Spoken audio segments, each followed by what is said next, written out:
बिस्मिल्लाहिर्रहमानिर्रहीम। अस्सलाम वालेकुम नाज़रीन, मैं हूं आसिम नसीर और आप देख रहे हैं हमारा यूट्यूब चैनल। नाज़रीन, हमारे साथ मौजूद हैं मशहूर मॉर्फ एस्ट्रोलॉजर न्यूमरोलॉजिस्ट मलिक महबूब साहब। अस्सलाम वालेकुम मलिक साहब, क्या हाल है, कैसे हैं आप? वालेकुम अस्सलाम। अल्लाह का शुक्र है। आप सुनाएं, क्या हाल चाल है आसिम साहब? क्या खबरें लाए? मैं बिल्कुल ठीक हूं मलिक साहब, और खबर यह है कि आपकी पेशेंट कोई दुरुस्त साबित हो गई है, इसीलिए मैं आज का वीलॉग आपके साथ इसलिए भी कर रहा हूं। और मैं चाहता हूं कि उस मौजूद के ऊपर हम बात करें और आगे की प्रेडिक्शंस लें आपसे। आपने कहा था जब ईरान और अमेरिका के दरमियान मुआहदा हो रहा था, तो आपने उस वक्त ही कहा था कि मुआहदा जो है वो कायम नहीं रहेगा और ये मामला जो है इसी तरह चलते रहेंगे, कभी हमला होगा, कभी ये एक तरह से समझ लें पॉज था, आपने कहा था। और बिल्कुल 100% अगर मैं कहूँ इस पेशेंट गोई को 70%, आप जो कहते हैं कि हमारी 70% को हम 100 समझते हैं, ये डेफिनेटली 100% दुरुस्त हुई है। और अगर किसी को अभी भी शक हो तो पिछले वीलॉग जाके देख सकता है, मलिक साहब ने जो कुछ कहा था, क्योंकि बहुत सारे लोग नीचे कमेंट में लिखते हैं कि जी पेशेंट में दुरुस्त नहीं होती, पेशेंट में दुरुस्त नहीं होती, तो वो जाके ये भी देख ले, तो उसको तसल्ली हो जाएगी। मलिक साहब, ईरान पे अमेरिका ने दोबारा हमला कर दिया और ब्लेम ये लगाया है कि आपने हुर्मस पे 3 कार्गो शिप पे ईरान ने अटैक किया था, जिसके बदले में ईरान के 80 जो जगह हैं, तनसीबात, उन पर अटैक किया। ईरान ने बदले में कुवैत पे और बहरीन पे हमला किया, 85 उनके अड्डों पर निशाना बनाया गया। और अब ये जंग जो है वो एक तरह से दोबारा शुरू हो गई है। ट्रंप ने कहा है कि हमारी तरफ से मुआहदा मुअत्तल समझे, लेकिन अभी कुछ शिकें मुअत्तल हुई हैं, उसकी मुआहदा मुकम्मल तौर पर खत्म नहीं हुआ है, लेकिन ये जंग इस तरह ऑन एंड ऑफ चल रही है, जो आपने कहा था वैसा ही है। अब डर हमें इस बात का है, पाकिस्तान में रहने वालों को, कि ईरान ने अगर आपने हुर्मुज़ दोबारा बंद करता है, ईरान जो उसकी प्रैक्टिस है, पहले भी उसने किया है, तो पाकिस्तान में तेल की कीमतें बढ़ जाएंगी, दोबारा से लोगों के लिए मुश्किलात बढ़ जाएंगी। क्या देख रहे हैं आप? पहले तो मुझे ये बता, पाकिस्तान में तेल की कीमतें क्या उतनी नीचे आई हैं जितनी वो पहले थी इस जंग से? नहीं, जब भी तो तो हम फिर डर रहे हैं इस बात पे, क्योंकि यहाँ की तो हुक्मरान जो है वो आवाम को वैसे ही नोच नोच के जिसको कहना चाहिए खा रहे हैं। देखिए, पहली बात, दो चीजें मैं क्लियर कर दूंगा। पहले तो मुझे ये लगता नहीं है कि हुकूमत रहने वाली है। उस पे एक लंबी बहस हम कर चुके हैं। मैं पहली मेरी भी बात तो दुआ ये है है। अल्लाह करे जान छूटे हमारी इनसे। पहली बात तो ये हो गई। दूसरी बात ये है कि अगर आप ये सोच रहे हैं कि ईरान में जंग होगी तो ऑयल के प्राइस बढ़ेंगे, तो इसका कोई जो है ना डायरेक्ट कनेक्शन नहीं है ईरान की जंग से। मैं आपको बता रहा हूँ वजह क्या है। वो एक रीजन बन जाता है, ईरान की जंग हुई है इस वजह से ऑयल बंद हो गया, अब हुर्मुज़ बंद है इसलिए बढ़ा है। मैं समझ रहा हूँ सारी स्टोरी, लेकिन एक्चुअली मैंने आपको बहुत पहले कह दिया था कि ऑयल, जंग हो ना हो, जंग में मुआयदा हो ना हो, नो डाउट इंटरनेशनल मार्केट में नीचे आई है, मैं मानता हूँ। लेकिन हम भी यहाँ रह रहे हैं, हमारे भी यहाँ पे ऑयल के प्राइस नीचे नहीं आए हैं। हार्डली 50-60 सेंट्स नीचे आए हैं, बस, इससे ज्यादा कुछ भी नहीं है पर गैलन। तो ये कोई फर्क नहीं होगा। मसला ये है कि दुनिया उस तरफ चल पड़ी है। मैंने आपको पहले भी कहा था कि ये मुआहदा अगर कर लेंगे, पहली तो बात ये है कि मुआहदा होगा नहीं। वो तो मैं मानता हूँ कि वो रीडिंग सेम नहीं हुई, मुआहदा हुआ। फिर मैंने उसी वक्त दूसरी बात कर दी, अगर मुआहदा हो भी गया गलती से, जहां पे मैं चूक गया, फिर भी ये मुआहदा पे कायम नहीं रहेंगे, ये जंगें ऐसे ही चलती रहेंगी।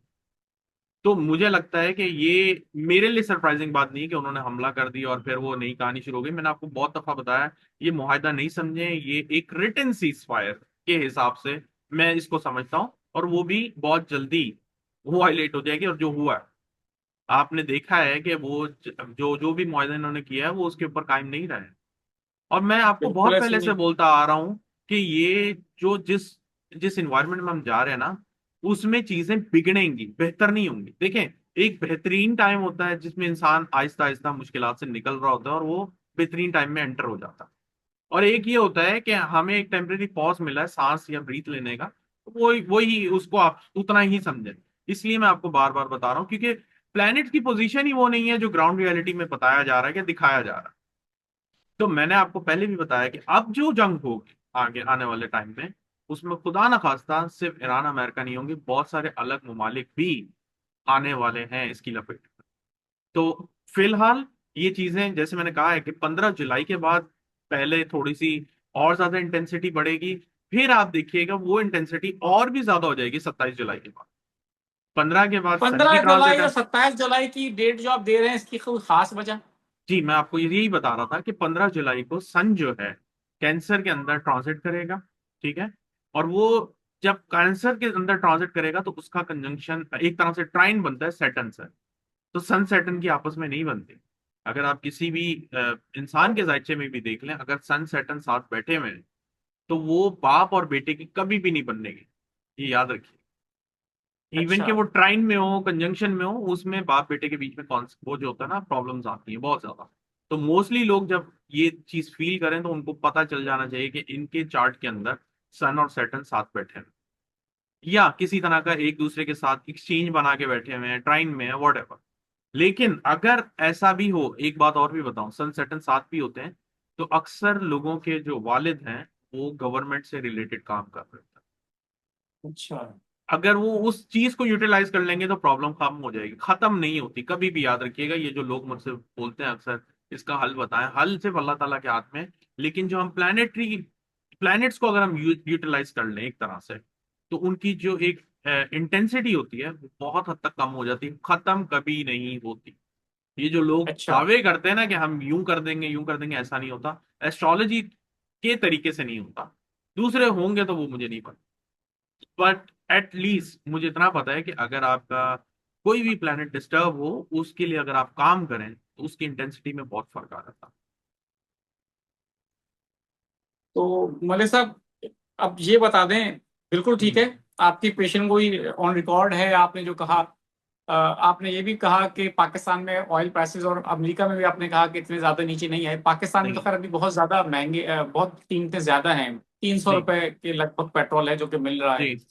और जंग से पहले के जो मामलात हैं, उस वक्त जो पेट्रोल प्राइसेस थे उतने ही आ चुके, लेकिन उसूलन तो 250 लोग कहते हैं यहाँ पर होना चाहिए। लेकिन हम्म। हुकूमत जो है वो नहीं कर रही नीचे। ओके। महंगाई के हवाले से भी अवाम परेशान है। आपको आगे अवाम की मुश्किलात क्या दिखती हैं, अगर जैसे ये मामला इसी तरह चलते रहे तो? आवाम जो है, मैंने जैसे बताया, आएगी सड़क पर, समहाउ ये होने वाला है। और ये इसके बहुत ज्यादा अच्छे चांसेस बनते हैं 27 जुलाई के बाद। मेरे ख्याल से आजाद कश्मीर में, या आप कहीं बता रहे थे, इलेक्शन भी है सेम डेट 27 जुलाई जी, को। 27 जुलाई को आजाद कश्मीर में इलेक्शन भी हैं। वहां तो तो ये सड़कों पे ही हैं लोग।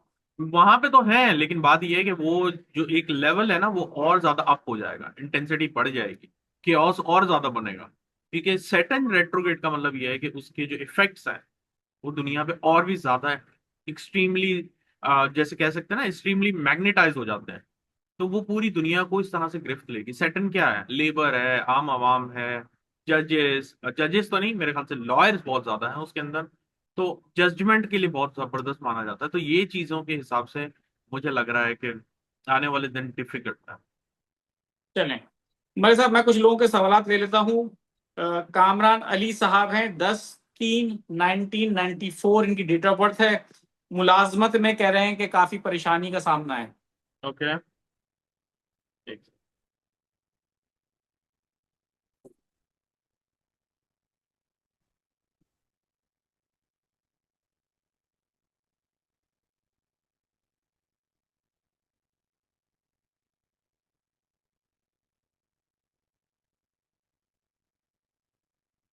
मेहनत मांग रहे हैं इनसे टाइम, मेहनत करें, इंशाल्लाह चीजें बेहतर होंगी। ठीक है। माली मुश्किलात का सामना है, कैसर अली साहब का मैसेज है, उनकी डेट ऑफ बर्थ है 21/9/1975।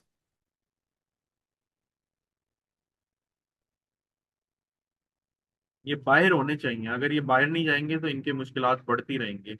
लेकिन सितंबर के बाद कुछ चेंजेस एक्सपेक्ट कर सकते हैं। मारिया अली हैं, घरेलू परेशानी और माली मुश्किलात का सामना है, 24/4/1979।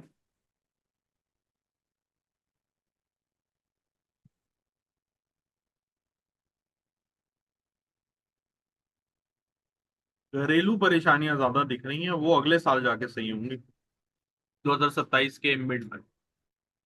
ठीक है। 28/10/1994 सवेरा कयूम नाम है इनका। वो कह रही हैं कि कर्ज बहुत चढ़ गया है और माली मुश्किलात इनको भी काफी ज्यादा हैं। ये साल बहुत अच्छा रहेगा इनके लिए, आफ्टर अक्टूबर चीजों में बहुत बेहतरी आएगी। इंशाल्लाह, इंशाल्लाह अल्लाह बेहतर करे सबके लिए। जिनकी जो परेशानियां हैं, हम सब मिलकर दुआ करते हैं उनकी परेशानियां अल्लाह ताला दूर फरमाए। बहुत बहुत शुक्रिया मलिक साहब, हमें वक्त देने के लिए। नाज़रीन, यहाँ हमारे व्लॉग का वक्त खत्म हुआ। मुझे और मलिक महबूब साहब को दें इजाजत। आखिर में हमारा वही पैगाम है, मुस्कुराएं, प्यार बांटें और अपने आसपास के लोगों का ख्याल रखें। अल्लाह हाफिज।